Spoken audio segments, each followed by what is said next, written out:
రాజగోపాల్ రెడ్డి గారు మాట్లాడింది 100% కరెక్ట్. గౌరవించాలా అని అన్నాడు. చెంపలు వలగొట్టాలా, గుడ్డలుడ తీయాలా, ప్యాంట్లు ఇప్పాలా, ఈ పైశాచిక ఆనందం ఏంది? కరెక్టే, మనుషులం అందరము సోషల్ యానిమల్లమే, అట్లా అని చెప్పి ఇప్పుకొని నంగా నాచు చెయ్యం కదా సర్కారు. కాపాడుకుందాం అనంటే లేదు ఇప్పుకుందాం రానంటే ఏంటిది? కరెక్టాగా మళ్ళీ పెట్టి కదా మీ ముఖ్యమంత్రిలో జియో నంబర్ ఏదో 1 2 3 4 5 ఏదో నంబర్ పెట్టి గుడ్డలు ఉడదీసే దినోత్సవం అని చెప్పి పెడితే అందరం ఇప్పుకొని చూపించుకుంటాం. ఏ డే ఫర్ చీఫ్ మినిస్టర్ అని చెప్పి ఇట్లా టాటూలు వేయించుకుంటాం అందరం మీద. కరెక్టా? లేదు ఇంకా ఇక్కడనే వేయించుకోవాలని స్పెసిఫిక్ గా జియో పెడితే చెప్పు, అది వేయించుకొని చూపిస్తాం. మళ్ళీ ముంగడికే నిలబడాలా, వెనకకే నిలబడాలా, శరణ భరణ ఆటన రూపాయలు అన్న అర్థం. కరెక్టా కదా? గౌరవించమని చెప్తున్నాడు, దానికి సంవర్ధించిండు, దానికి అన్నదమ్ముల మధ్యలో పంచాయతీ రాసి పడేసిండు అర్హత జ్యోతి.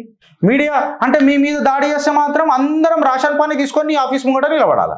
అదే వేరే యూట్యూబర్ జర్నలిస్టుల మీద మాత్రం దాడి చేస్తే మాత్రం అన్నదమ్ముల మధ్యలో పంచాయతీ అని చెప్పి రాసేసిండు. ఇది జర్నలిజమా జంగిలిజమా? చెప్పరేంద్ర భయ్, మీరు నాకంటే సీనియర్లు కదా. మళ్ళీ జంగిలిజం కాకపోతే ఏంది? ఏం మాట్లాడిండబ్బా చెప్పు నువ్వు Rajagopal Reddy. Social media warriors ని కాపాడుకోవాలి. కరెక్టే, ఏమన్నా అయితే చట్టాలు ఉన్నాయి చేసుకో అని అన్నాడు. వీళ్ళు ఏం రాస్తున్నారు? అదే ఏబిఎన్ మీద అయితే మాత్రం అందరూ పోయాలా నిలబడాలి, మనం అందరం సైనికుల లెక్క. కరెక్టా?